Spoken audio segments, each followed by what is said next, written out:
நம்பி வாழாதே. மற்றவர்களுடன் நல்ல உறவை வைத்திருங்கள், ஆனால் உங்களை மட்டுமே சார்ந்திருங்கள். நாம் முதலில் நமக்கு நாமே உதவி செய்தால் மட்டுமே கடவுள் நமக்கு உதவுவார். உங்களது தோல்விக்கும் வெற்றிக்கும் நீங்கள் மட்டுமே காரணம், மற்றவர்கள் அல்ல. கடவுளையும் உங்களையும் தவிர வேறு யாரையும் முழுவதுமாக நம்ப வேண்டாம்.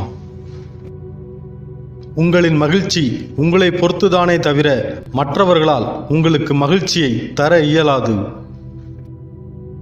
உங்களின் வெற்றி என்பது வாய்ப்புகளை நீங்கள் எவ்வாறு உருவாக்குகிறீர்கள், எவ்வாறு பயன்படுத்துகிறீர்கள் என்பதை பொறுத்தே உள்ளது. அதை மற்றவர்களால் தர இயலாது. உங்களை சார்ந்து இருப்பது என்பது மற்றவர்களிடமிருந்து உங்களை தனிமைப்படுத்துவது என்று அர்த்தமல்ல என்பதை புரிந்து கொள்ளுங்கள்.